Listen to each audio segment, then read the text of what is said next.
Hello दोस्तों, कैसे हैं आप लोग। उम्मीद करता हूं आप अच्छे ही होंगे।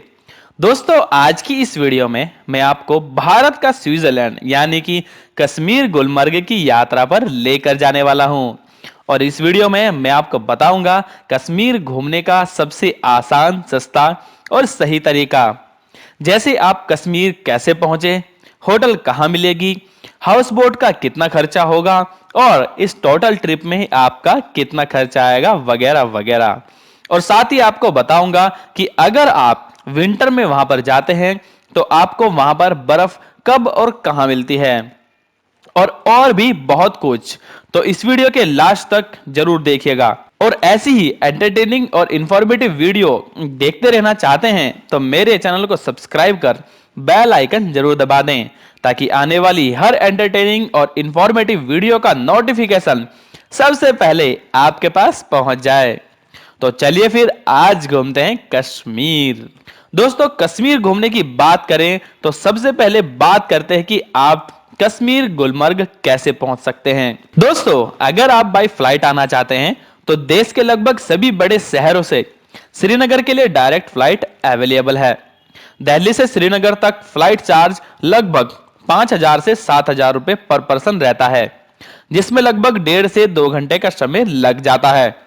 अगर आप बाय बस आना चाहते हैं तो दिल्ली से श्रीनगर तक की डायरेक्ट बस अवेलेबल है, और श्रीनगर से देश के अन्य बड़े शहरों से भी डायरेक्ट बस अवेलेबल है, जिसकी बुकिंग आप ऑनलाइन जम्मू कश्मीर ट्रांसपोर्ट की वेबसाइट www.jksrtc.com पर जाकर भी बुक कर सकते हैं। यह टिकट आप चाहे तो दिल्ली बस स्टैंड से ऑफलाइन भी ले सकते हैं। दिल्ली से अगर बस चार्ज की बात करें तो वॉल्वो में आपका टिकट बनता है 2199 रुपए, सेमी नॉन एसी में 1840 रुपए, ऑर्डिनरी में 1650 रुपए का आपका ये टिकट लगता है। इसके अलावा अगर आप अपनी पर्सनल कार या बाइक से भी आना चाहते हैं तो आप श्रीनगर तक बाय रोड आसानी से आ सकते हैं। दोस्तों, अगर आप बाय ट्रेन आना चाहते हैं तो श्रीनगर का सबसे नजदीकी रेलवे स्टेशन जम्मू, कटरा और उधमपुर का है। जम्मू से श्रीनगर की दूरी लगभग 268 किलोमीटर, कटरा से श्रीनगर की दूरी लगभग 240 किलोमीटर और वहीं उधमपुर से श्रीनगर की दूरी लगभग 201 किलोमीटर है, जिसके हिसाब से उधमपुर रेलवे स्टेशन सबसे नजदीकी रेलवे स्टेशन है और श्रीनगर पहुंचने के लिए सबसे बेस्ट ऑप्शन है।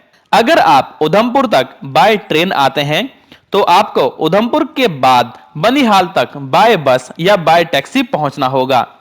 बनिहाल पहुंचने का फायदा यह है कि बनिहाल में रेलवे स्टेशन है, जहां से आपको आगे के लिए यानी कि श्रीनगर के लिए आसानी से ट्रेन मिल जाती है। अब मैं आपको बता देता हूं कि आप उधमपुर से बनिहाल तक कैसे पहुंच सकते हैं। दोस्तों, उधमपुर से बनिहाल तक की दूरी लगभग 93 किलोमीटर है और यह दूरी आप बाय बस, बाय टैक्सी से तय कर सकते हैं। अगर आप बाय बस आना चाहते हैं तो बाय बस चार्ज लगभग 150 रुपए का टिकट लगता है, जिसमें आप आसानी से बनिहाल तक पहुंच सकते हैं। अगर आप बाय टैक्सी आते हैं तो इसमें आपको शेयरिंग टैक्सी में 400 से 500 रुपए किराया लगता है और आसानी से आप श्रीनगर तक पहुंच सकते हैं। बनिहाल तक आने में आपको लगभग 3 घंटे का समय लग सकता है। बनिहाल एक ऐसी जगह है जहां पर रेलवे स्टेशन मौजूद है। बनिहाल से श्रीनगर के बीच की डायरेक्ट आप ट्रेन पकड़ सकते हैं। बनिहाल से श्रीनगर के लिए हर घंटे में ट्रेन अवेलेबल है। बनिहाल से श्रीनगर का ट्रेन का सफर बेहद ही शानदार है और इस ट्रेन के सफर में आप कश्मीर की सुंदर वादियों को एंजॉय कर सकते हैं। अगर आप बाय ट्रेन आते हैं बनिहाल से श्रीनगर तक तो आप ये सफर कभी जिंदगी में नहीं भूलोगे, क्योंकि यह सफर बेहद ही शानदार और खूबसूरत होता है। बनिहाल से श्रीनगर तक बाय ट्रेन आपको 1.5 घंटे का समय लग सकता है और इसमें आपको मात्र 35 रुपए का टिकट लगता है।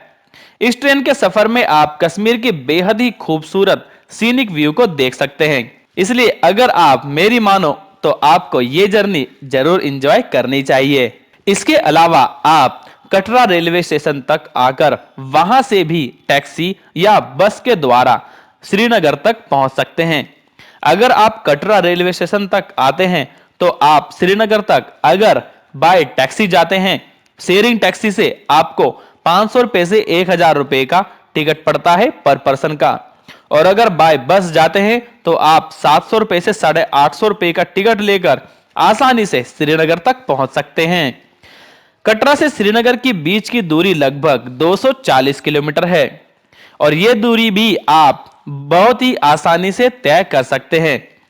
कटरा से श्रीनगर तक की दूरी अगर आप बाय बस तय करते हैं तो उसमें भी आपको बेहद ही खूबसूरत नज़ारे देखने के लिए मिलते हैं। श्रीनगर पहुंचने के बाद सवाल आता है कि आपको स्टे कहां करना है।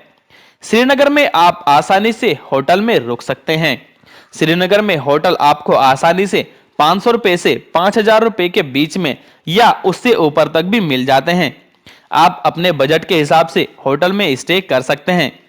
लेकिन दोस्तों, होटल में रुकना तो आम बात है। कहीं भी आप हिल स्टेशन पर जाते हैं तो आप नॉर्मली होटल में ही रुकते होंगे, लेकिन श्रीनगर में हाउस बोट में रुकने का अपना ही एक अलग मजा है। केरल के बाद आप श्रीनगर में ही हाउस बोट को एंजॉय कर सकते हैं। श्रीनगर की डल झील में हाउस बोट को लगाया गया है जिनमें आप रुक सकते हैं। हाउस बोट के चार्ज की बात करें तो आपको यहां पर ज्यादा चार्ज देखने के लिए नहीं मिलते हैं। आप मात्र 500 रुपए से 1000 रुपए के बीच में भी हाउस बोट में स्टे कर सकते हैं। यहां पर इससे महंगे हाउस बोट भी अवेलेबल हैं। यह डिपेंड करता है कि आपकी लोकेशन और इंटीरियर कैसा है। दोस्तों, हाउस बोट में रुकने के बाद अगर आपको श्रीनगर दूसरी साइड पर विजिट करने जाना है तो आपको शिकारा बोट का सहारा ही लेना पड़ेगा, जिसमें चार्ज लगभग 10 रुपए से 50 रुपए के बीच लिया जाता है। इसलिए आप हाउस बोट में रुकते समय यह भी ध्यान रखें कि आपकी फूड फैसिलिटी हाउस बोट में है या नहीं। अगर उसमें फूड फैसिलिटी इंक्लूड नहीं होगी तो आपको बार बार श्रीनगर जाना होगा, जिसमें आपको again and again shikara boat में चार्ज देना पड़ेगा। अब बात करते हैं कि आप श्रीनगर में कहां-कहां घूमने जा सकते हैं। दोस्तों, वैसे तो श्रीनगर अपनी डल झील के लिए ज्यादा फेमस है। इसके साथ ही आप वहां पर परी महल घूमने जा सकते हैं, जो श्रीनगर से मात्र 11 किलोमीटर की दूरी पर है। आप यहां पर चश्मे शाही बाग भी घूमने जा सकते हैं, जिसकी श्रीनगर से दूरी लगभग 6 किलोमीटर है। इसके साथ ही आप वहां पर निषाद बाग भी घूमने जा सकते हैं, जो डल झील के पास ही मौजूद हैं। आप चाहे तो यहाँ पर शंकराचार्य टेम्पल भी घूमने जा सकते हैं, जो शंकराचार्य पहाड़ी पर स्थित है। इसके बाद आप यहाँ के ट्यूलिप गार्डन भी घूमने जा सकते हैं। यह श्रीनगर की बेहद ही खूबसूरत जगह है, जिसे इंदिरा गांधी मेमोरियल गार्डन भी कहा जाता है। बाकी आप श्रीनगर की मार्केट घूम सकते हैं। श्रीनगर में आपको मिनिमम 2 दिन का स्टे तो करना ही चाहिए, क्योंकि मोस्टली टूरिस्ट यहाँ पर शाम को ही पहुँचते हैं। अगर आप भी वहां पर शाम को पहुंचते हैं तो आपको भी उस दिन का स्टे श्रीनगर में ही करना पड़ेगा। बाकी अगले दिन आप श्रीनगर की इन सभी जगहों को विजिट कर सकते हैं और शाम को उसी टाइम श्रीनगर में भी रुक सकते हैं। तीसरे दिन आप गुलमर्ग घूमने जा सकते हैं। गुलमर्ग एक बेहद ही खूबसूरत जगह है, आपको गुलमर्ग जरूर जाना चाहिए। गुलमर्ग श्रीनगर से मात्र 50 किलोमीटर की दूरी पर है। श्रीनगर से गुलमर्ग जाने के भी आपके पास 3 ऑप्शन है। पहला, आप बाय बस चले जाइए, जिसमें आपको 70 से 80 रुपए का टिकट लगता है। दूसरा, आप प्राइवेट टैक्सी से चले जाइए, जिसमें एक तरफ का चार्ज 1200 रुपए से 1500 रुपए होता है। दोनों तरफ की टैक्सी भी आप बुक कर सकते हैं, जिसका चार्ज लगभग 2500 रुपए से 3000 रुपए आपको पड़ सकता है। ये सभी चार्जेस सीजन के हिसाब से घटते बढ़ते रहते हैं। आप चाहे तो गुलमर्ग में भी स्टे कर सकते हैं, लेकिन गुलमर्ग में स्टे करना आपको काफी महंगा पड़ सकता है, क्योंकि गुलमर्ग में होटल काफी महंगे हैं। गुलमर्ग में आपको होटल 1500 रुपए से 2000 के बीच में ही मिलेंगे एक नाइट के लिए। बाकी सीजन के टाइम पर ये होटल और भी ज्यादा महंगे हो जाते हैं। गुलमर्ग स्नो एडवेंचर प्रेमियों के लिए बेहद ही खूबसूरत और शानदार जगह है। जो लोग स्नो एडवेंचर के शौकीन हैं, उनके लिए यह जगह जन्नत जैसी है। अब आपको डिसाइड करना है कि आपको गुलमर्ग में स्टे करना है या मॉर्निंग में गुलमर्ग आकर वापस शाम तक श्रीनगर जाना है।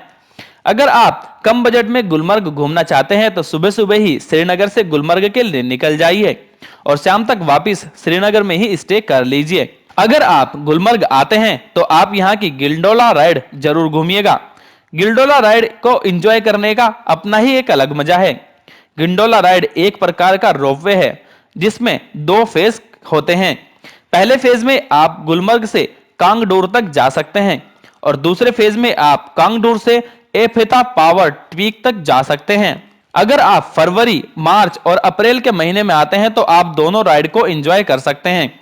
लेकिन अगर आप दिसंबर, जनवरी के महीने में आते हैं तो आप यहां पर सेकंड फेज के एंजॉय नहीं कर सकते, क्योंकि सेकंड फेज पीक पर ले जाता है जहां पर बहुत ज्यादा स्नोफॉल होती है और काफी ज्यादा हैवी स्नोफॉल होने के कारण ये सेकंड फेज बंद कर दिया जाता है।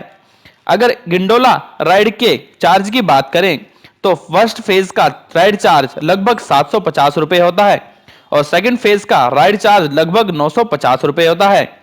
फर्स्ट फेज लगभग 3 किलोमीटर की है और सेकंड फेज का अगर आप कंबाइंड टिकट लेते हैं तो ये आपको लगभग 1690 रुपए का टिकट पड़ता है। गिंडोला राइडिंग का टिकट आप ऑनलाइन भी बुक कर सकते हैं।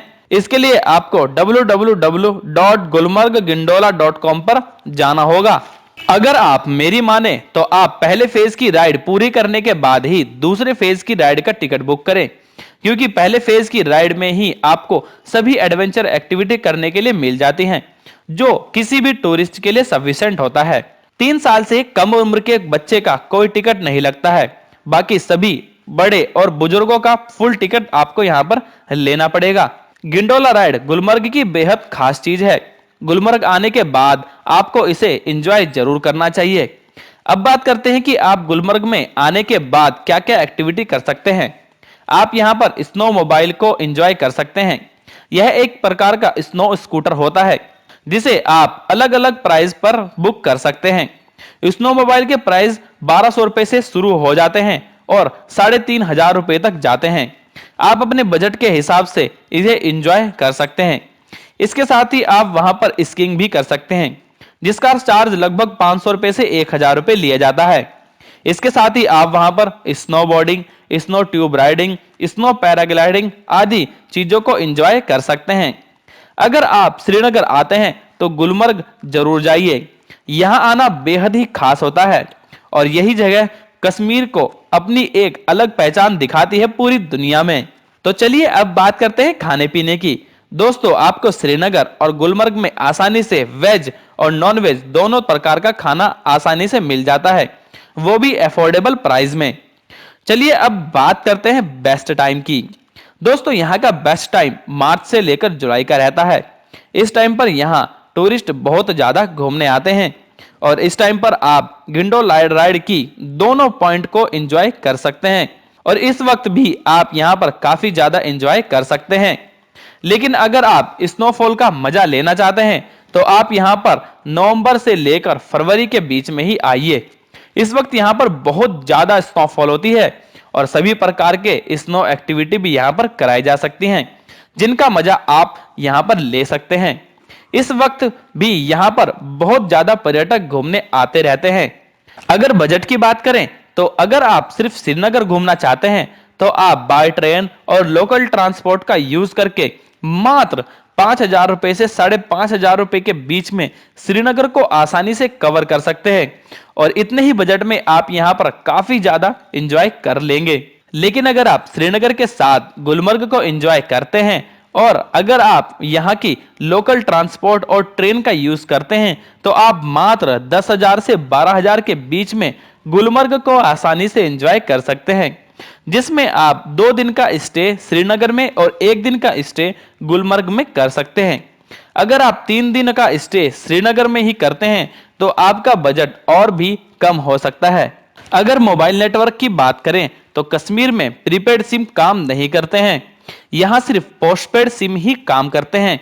इस वीडियो में इतना ही। वीडियो कैसी लगी हमें कमेंट बॉक्स में जरूर बताएं और अगर वीडियो अच्छी लगी हो तो वीडियो को लाइक करें और अपने दोस्तों तक शेयर करना ना भूलें और जाते जाते चैनल को सब्सक्राइब और बेल आइकन दबाना ना भूलें, ताकि आने वाली हर एंटरटेनिंग और इंफॉर्मेटिव वीडियो का नोटिफिकेशन सबसे पहले आपके पास पहुंच जाए।